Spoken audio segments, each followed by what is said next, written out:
ब्रह्मचर्य से बड़ी कोई तपस्या नहीं है। देखो, यहां संकोच का त्याग होकर चर्चा हो रही। आप असत आचरण करने में संकोच करें, लेकिन असत आचरणों से कैसे बचा जाता है उन युक्तियों में संकोच मत मांगे। महादेव जी कहते हैं ब्रह्मचर्य अर्थात वीर्य धारण करना महान उत्कृष्ट तप है, भगवत प्रसन्नता का प्रधान हेतु है। इससे बढ़कर कोई तपश्चर्या तीनों लोकों में प्रसिद्ध नहीं है। जो ऊर्ध्वरेता अखंड ब्रह्मचारी है वो पुरुष नहीं, वो साक्षात भगवत स्वरूप महादेव है। इस मार्ग में कोई किसी भी संप्रदाय का हो, किसी भी परंपरा का हो, ब्रह्मचर्य की विशेष आवश्यकता है। जब तक आपके जीवन में ब्रह्मचर्य का संयम नहीं होगा तब तक आपको भगवदानंद की प्राप्ति हो ही नहीं सकती। ये जो हमारा अखंड भजन नहीं होता, जो हमारे हृदय में उत्साह नहीं बढ़ रहा भगवत प्राप्ति का, उसका कारण है ब्रह्मचर्य का नाश। जितना एक कामुक व्यक्ति अंधा होता है उससे बढ़कर कोई अंधा नहीं होता। नेत्र दोनों फूट जाए उसे अंधा नहीं कहते, उसको तो मार्ग नहीं दिखाई देगा। लेकिन जो कामुक पुरुष है, जो मदांध है, जो विषयों में अंधा, उससे ज्यादा अंधा कोई नहीं होता। लोक परलोक सब कुछ नष्ट कर लेता है। ब्रह्मचर्य की अपार महिमा है, परंतु आज हमारे नीच वातावरण में ब्रह्मचर्य को धूल धूसरित किया जा रहा है। ये महापुरुषों के वचन है, बिल्कुल अक्षरशः सत्य है। एकांत में चिंतन मनन करने के बाद आपकी श्रवणेंद्रिय तक पहुंच रही है बात। आज की नीचता, आज का मनोरंजन ब्रह्मचर्य को धूल धूसरित कर रहा है, ब्रह्मचर्य का नाश कर रहा है। कोई समझ ही नहीं रहा कि कितनी बड़ी हम भयानक गलती कर रहे हैं। ये वीर शक्ति हमारे प्रभु की अद्भुत कृपा है। अगर इस पर हम दृष्टि डालें तो आप जिस मार्ग में चलना चाहेंगे उस मार्ग में आपको बहुत बड़ा बल, बहुत बड़ा संबल, बहुत बड़ी सामर्थ्य मिलेगी ब्रह्मचर्य से। ये भगवान की कृपा शक्ति है। जो इसका पतन करते हैं निसंदेह हो किसी योग्य नहीं रह जाते। ब्रह्मचर्य का ह्रास जीवन का नाश अर्थात मृत्यु, संपूर्णतया सत्यनाश, सर्वनाश, मृत्यु, ब्रह्मचर्य नाश, सुख का नाश, आरोग्य का नाश, तेज का नाश, विद्या का नाश, बल का नाश, सामर्थ्य का नाश, स्वातंत्र का नाश, धर्म का नाश, भजन का नाश ब्रह्मचर्य के नाश पर है। यदि आपने ब्रह्मचर्य नष्ट कर दिया तो आप किसी काम के नहीं रह गए। आधार स्तंभ टूट गया तो चाहे जितना सुंदर भवन हो नष्ट हो ही जाता है। धर्मनाश होने से संपूर्णतया नाश माना जाता है। जिसका ब्रह्मचर्य नाश है वो कभी भी धर्म से युक्त नहीं रह सकता। हमारे स्वास्थ्य की संपूर्णतया वृत्तियों को बिगाड़ देने वाली ये चेष्टा है। मरणम बिंदु पातेन जीवनम बिंदु धारणात्। ये भगवान शंकर का अमिट सिद्धांत है कि जो वीर के साथ खिलवाड़ करता है वो साक्षात मृत्यु का वर्ण कर रहा है। जो वीर को रोकता है, धारण करता है, वो अमर है, वो भगवत स्वरूप हो जाता है। ब्रह्मचर्य ही जीवन है और ब्रह्मचर्य का नाश ही महान मृत्यु है। ब्रह्मचर्य ही स्वस्थता है, ब्रह्मचर्य का नाश ही महान रोगों का निमंत्रण है। जो अपने इस जीवन शक्ति, वीर शक्ति को नष्ट करते हैं, उनका लक्षण है वो चिड़चिड़े स्वभाव के हो जाते हैं। थोड़ी सी बात में बहुत गर्म हो जाते हैं, दूसरों को अशांत बना देते हैं, खुद अशांत बने रहते हैं। थोड़ी थोड़ी बात में बहुत बड़े अपवित्र कार्य कर बैठते हैं।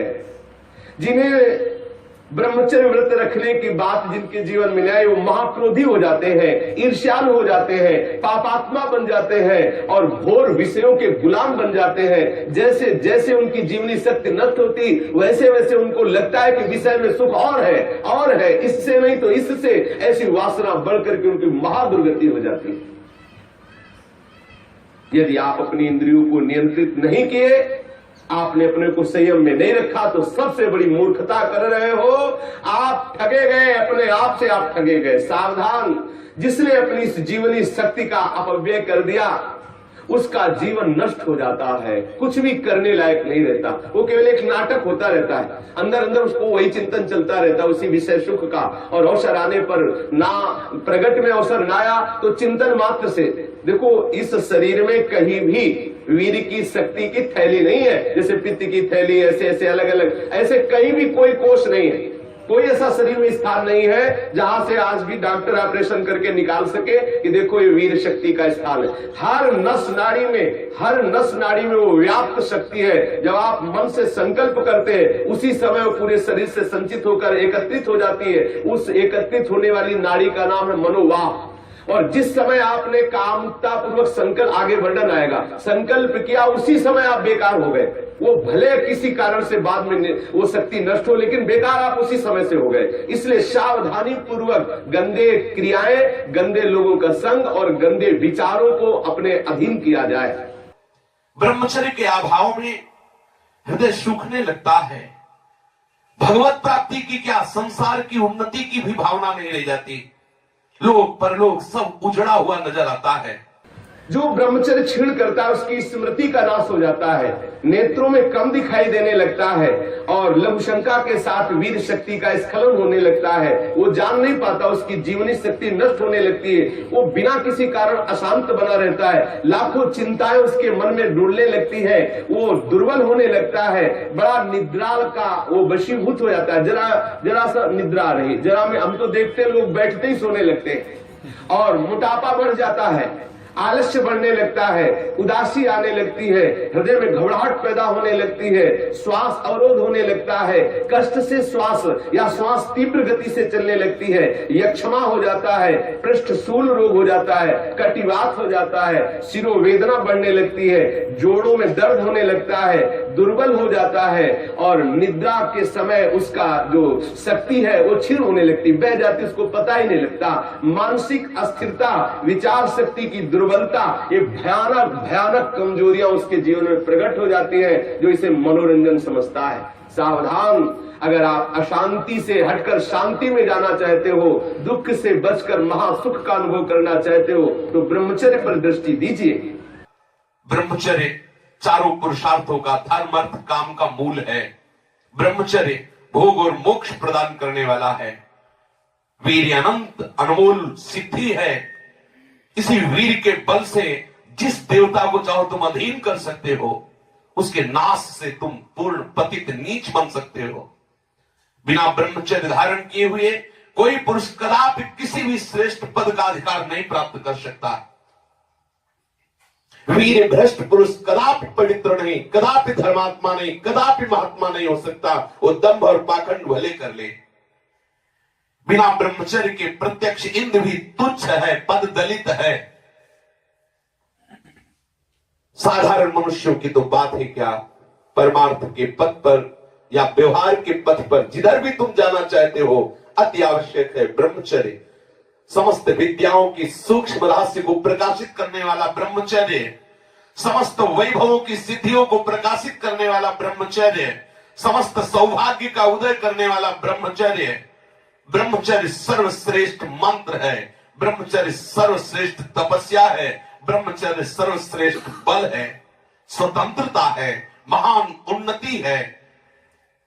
ब्रह्मचर्य ही हमारी संपूर्ण सिद्धियों का एकमात्र बीज है, रहस्य है। जो साधक या जो गृहस्थ 20 वर्ष अगर गृहस्थ में जाना है तो 20 वर्ष तक किसी भी स्थिति में ब्रह्मचर्य नष्ट नहीं होना चाहिए।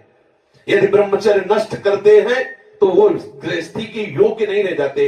उनके घर में भ्रष्टाचार होता है, संतानें भी होती है तो वही होती है जो किसी योग्य नहीं रहते। शास्त्र के सिद्धांत से चलने वाले उपासक को, अर्थात भगवत प्राप्ति के मार्ग में चलने वाले उपासक को चाहिए, अगर वो गृहस्थ है तो जब ब्याह हो उसी के बाद शास्त्र मर्यादा से ब्रह्मचर्य खंडित करे, ये उसका उपासना का स्वरूप ही माना जाएगा। लेकिन यदि वैरागी है, भगवत मार्ग का पथिक है, तो अष्ट मैथुनों से बचे। गृहस्थ हो तो उचित संतानोत्पत्ति के लिए भगवत प्रार्थना से युक्त होकर, हे करुणा निधान, मैं आपकी आज्ञा का पालन करने के लिए अपने ब्रह्मचर्य को क्षीण करता हूँ। आपकी कृपा प्रसाद से मैं आपकी प्राप्ति के लिए गृहस्थ धर्म रूपी पूजा आपको स्वीकार करने के लिए प्रार्थना करता हूँ। प्रभु, ये पूजा है, आप स्वीकार कीजिए। वो गृहस्थ धन्य है जो ब्रह्मचर्य पूर्वक संतानोत्पत्ति की क्रिया करके भगवान की आराधना करता है। जो विरक्त संपूर्ण रूप से ब्रह्मचर्य है उसको विशेष साधना नहीं करनी पड़ती, अपने आप भगवती स्मृति अखंड होने लगती है, क्योंकि महाआनंद स्वरूप ब्रह्मचर्य है। महाआनंद, आप सोच भी नहीं सकते कि ब्रह्मचारी को कितना आनंद होता है। जो ब्रह्मचर्य धारण करता है उससे अपार आनंद, अपार सुख प्राप्त होता है। सभी सुखों में सर्वाधिक नष्ट करने वाला सुख एक काम सुख है, सबसे ज्यादा पतन करने वाला यह सुख है, सबसे ज्यादा नाश करने वाला सुख है। इसलिए सावधान, विषय सुख के लिए आप अपने ऐसे अमूल्य जीवन को नष्ट मत कीजिए।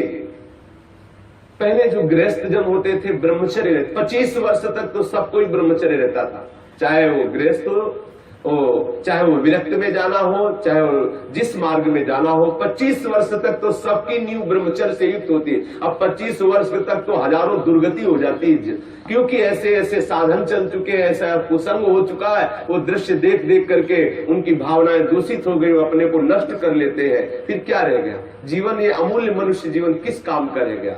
जब 10 वर्ष ब्रह्मचर्य रहकर भगवत भजन करके संतान उत्पत्ति करते थे तो उन माताओं के गर्भ से कोई भगवत प्राप्त करने वाले साधक पैदा होते थे, या कोई महावीर पैदा होते थे जो देश की रक्षा के लिए अपने प्राणों को समर्पित कर देते, जो समाज को सुख पहुंचाने वाले ऐसे बालक पैदा होते थे।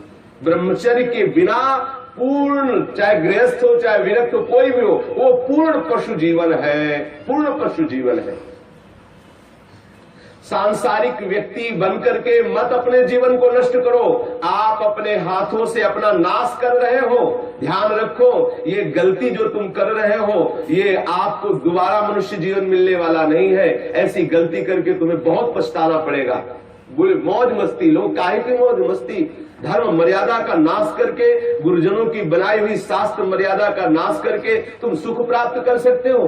कुछ समय मिला कर लो जो करना है। ऐसे भयानक रोग पैदा होंगे कि मरोगे, कोई पानी देने वाला नहीं मिलेगा। ये सब नाटक भूल जाएगा। इसलिए शास्त्र और गुरु की बनाई हुई मर्यादा के अनुसार चलो तो ही संसार में भी तुम सुख का अनुभव, जहां नहीं है सुख वहां भी अनुभव कर सकते हो, यदि शास्त्र और गुरु की मर्यादा से युक्त रहोगे, उनके बनाए हुए विधान के अनुसार चलोगे। ये जो आजकल सब चल रहा है ना, ये बहुत हानिकारक है। जिसके जीवन में छोड़ दो, जो अब जिनका ब्याह हो गया वो अपने पति को छोड़ करके दूसरे पतियों के पुरुषों की तरफ कामुक दृष्टि से देखती है, जानते उनकी क्या दुर्गति होती है?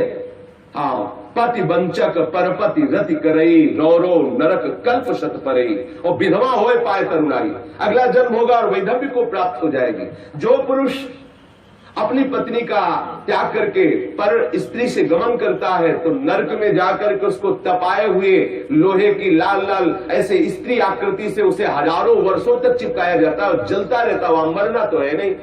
ऐसा मत सोचो कोई देख नहीं रहा। जैसी थरिवंश नरक गति दुर्भर यम द्वारे कटियत नख छीके, वहां ऐसा हिसाब है कि कहां छीका, किस लिए छीका, और आपकी नाक काट दी जाएगी।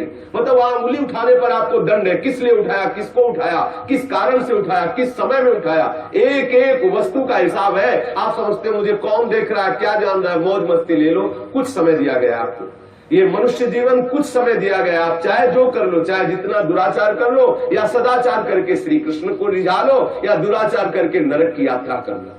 बहुत सावधान। यहां वर्णन कर रहे हैं महापुरुष जन कि जो जीवन में ब्रह्मचर्य शक्ति है, जिसे शुक्र कहते हैं, जिसे वीर शक्ति कहते हैं, इसका जो नाश करता है वो भयानक रोगों से ग्रसित हो जाता है। इसका एक नियम है, गृहस्थ धर्म का नियम है। इस पर हमारे शास्त्रों में सब वर्णन, इसीलिए सत्संग करना चाहिए। अब क्या है, आज मनोरंजन, लोगों को रिझाना, वक्ताओं को पसंद आ गया है और जो श्रोता है उनको वही पसंद आता है। थोड़ी देर चटकीली बातें की, संगीत बजा, नाचे कूदे, घर गए, बोले कथा सुन के आए हैं। कथा का तात्पर्य, सत्संग का तात्पर्य आपका कुसंग का त्याग हो जाए। आप जो दुर्गुण दुराचार प्रवृत्तियों में रत है उनका त्याग हो जाए, उससे सत्संग। मानो सत्संग सुन के आए तो आपको थोड़ी देर तो खो जाना चाहिए। दूसरे को अपने आप पता लगे कि ये सत्संग सुन के आ रहा है, खो गया। अपने अंदर की कमियों को देख देख करके वो रो रहा है, हे करुणा निधान, मैं इतना नीच हूं, अभी तक तो मैं जान ही नहीं पा रहा था कि ये गलतियां हैं, मैंने कितनी गलती की, हे करुणा निधान, अब मुझे इन गलतियों से उबारो। सत्संग वो वस्तु है जो अपनी ब्रह्मचर्य शक्ति को नाश करता है तो उसकी शारीरिक शक्ति नष्ट हो जाती है, चेहरा पीला होने लगता है, चेहरे में झुर्रियां पड़ने लगती हैं, नेत्रों की शक्ति जाती रहती है, नेत्रों के आसपास नीली नीली रेखाएं प्रकट हो जाती है, आंखें धस जाती हैं और चेहरे में वो कांति नहीं रह जाती, अर्थात कांतिहीनता आ जाती है, याददाश्त नष्ट हो जाती है। वस्तु रख दी, भूल गए, कोई आज्ञा भूल गए। क्यों भूल गए? क्योंकि ब्रह्मचर्य नहीं, मेधा शक्ति क्षीण हो गई। भगवत स्मरण करोगे, कैसे भजन होगा? क्योंकि भजन वाली वस्तु तो आपने नष्ट कर दी। खिलवाड़ समझते हो क्या इससे? ये मनुष्य जीवन आपको मिला है भगवत प्राप्ति के लिए। सावधान, संतान भी प्रकट होगी तो महावीर और भगवान का प्रेमी महात्मा पैदा होगा यदि आप ब्रह्मचर्य से रहोगे। और कुमारगामी रहोगे तो अप्पू गप्पू पैदा होंगे, फिर जूतों से मारेंगे आपको और बुढ़ापे में पानी नहीं देंगे, सड़ोगे ऐसे पड़े। जो सावधानी पूर्वक इसकी रक्षा नहीं करते उनको अनेक बार बड़ी बड़ी भारी विपत्तियों को भोगना पड़ता है। आप क्या समझते हो? जिस वीर शक्ति से ऐसे सुंदर संतान की उत्पत्ति होती है, उसी वीर शक्ति को आप मनोरंजन में नष्ट कर रहे हैं। ये हत्या है, हत्या। शास्त्र वर्णन करते हैं आपको भोगना पड़ेगा उसका दंड। जैसे माताओं के गर्भ में पलते हुए शिशु को वो गर्भ हत्या जैसे पाप कर देती है, ऐसे पुरुषों को सावधान रहना चाहिए। संतानोत्पत्ति के निमित्त से किया गया ब्रह्मचर्य खंडित भगवत उपासना माना जाएगा और अपनी वासना से प्रेरित होकर ब्रह्मचर्य नष्ट करना या अन्य उपायों से ब्रह्मचर्य नष्ट करना वो हत्या में लिखा जाएगा। इसीलिए अंतःकरण मलिन हो जाता है और भगवत भजन का केवल वो एक क्रिया मात्र होने लगता है, आनंद का अनुभव नहीं होता। आपको यदि भगवत प्रेम प्राप्त करना है, भगवत भक्ति प्राप्त करना है, तो आप अपनी इस जीवनी शक्ति की रक्षा कीजिए। आप अपनी जो आंतरिक वृत्ति कामुक हो चुकी है उसको संभालने की चेष्टा कीजिए। जो अपने इस स्नायु तंत्र को पुष्ट रखना चाहते हैं उनको अपनी इस मूर्खता को खोना होगा। क्या मूर्खता? वो सोचते हैं कि मैं विषय में अपनी ब्रह्म शक्ति को नष्ट करके, बादाम पा करके, दूध पी करके, मकरंद ध्वज खा करके और अपने को फिर पुनः पुष्ट कर लेंगे। ध्यान रखना, ये जितना पाओगे उतनी वासना पुष्ट होगी। जिसके चेहरे की तरफ देखो ऐसा लगता है जैसे किसी मकान में आग लगा दी जाए तो फिर वो मकान की शोभा क्या होती है। ऐसे जिसके जीवन में पुण्य नहीं रह गए, भगवत आराधन नहीं रह गया, ब्रह्मचर्य नहीं रह गया, सदाचार नहीं है, बड़ों का सम्मान नहीं, उसका जीवन क्या है? जीवन कैसा पशुवत जीवन हो रहा है। छोटे छोटे अभी बच्चे 15-16 वर्ष के माता पिता के अवहेलना करके मनमाना आचरण करते हैं। ये जो ब्रह्मचर्य, इस पर विशेष ध्यान दिया जाए। यदि हम ब्रह्मचर्य पर ध्यान नहीं देते तो स्मरण शक्ति का नाश, शरीर में मोटापा, दिल की कमजोरी, अस्मायिक वृद्धावस्था का प्रकट हो जाना, नपुंसकता, नेत्रों के रोग बढ़ना और नाना प्रकार से अंदर ही अंदर सब खोखलापन हो जाना। ऊपर से हष्ट पुष्ट दिखाई देंगे लेकिन अंदर से पूरी शक्ति का नाश हो जाने के कारण वो मूर्ख हो जाते हैं। मतलब बुद्धि भी मूर्ख हो जाती है, शरीर भी शिथिल हो जाता है, किसी काम के नहीं रह जाते हैं। ये मत समझो कि इतना ही सुख है, यहां तो सुख है ही नहीं। ये जो बच्चे, बच्चियां, माताएं, बहनें या पुरुष अपनी वासना का शिकार हो चुके हुए हैं, उनको खेद करना चाहिए बात सुनकर और सावधानी पूर्वक आगे बढ़ना चाहिए परमार्थ में। गलती का पोषण नहीं करना चाहिए। आज हमारी ऐसी बेईमानी है कि हम अंदर की इन गलतियों को छुपाते हैं और थोड़ा सा भी गुण होगा तो उसका प्रचार करने लगते हैं। अंदर की गलतियों को गलती मान करके उनको दूरी किया जाए, चाहे वो बच्चा हो, चाहे वो जवान हो, चाहे बूढ़ा हो। गलतियों को छोड़ करके भगवत मार्ग में आगे बढ़ो तो आनंद का अनुभव होगा। ये प्राणों की पूर्ण शक्ति है, जीवनी शक्ति है, इसे व्यर्थ में नष्ट मत करो। सावधान हो। देखो आप थोड़ी देर ब्रह्मचर्य रह करके देखो, आपके नेत्रों में चमक आ जाएगी, आपके कपोलों पर लावण्य आ जाएगा, आपके हृदय में बिना कुछ किए एक आनंद की लहर सी दौड़ती रहेगी। थोड़े दिन रह के देखो। कुछ दिन ब्रह्मचर्य रहने पे कष्ट का अनुभव होता है। जब अंदर वासना होती है ना, वो प्रेरित करती है। जैसे जैसे ब्रह्मचर्य बढ़ता वैसे वैसे अंदर आह्लाद होता है। वो हम आह्लाद को नहीं सह पाते तो लगता है कि यदि ब्रह्मचर्य क्षीण हो जाए तो मुझे सुख मिलेगा, ऐसा लगता है। यदि सत्संग हो और भजन पूर्वक हम जीवन व्यतीत करें, सदाचार पूर्वक भोजन शुद्ध हो, तो कुछ ही महीने में वो ब्रह्मचर्य जब पकने लगता, थोड़ा सा आनंद अनुभव होते, सहने लगता। पहले तो थोड़ा कष्ट होता है। अगर 1 वर्ष ठीक ब्रह्मचर्य रह जाए और कुसंग ना हो तो इतना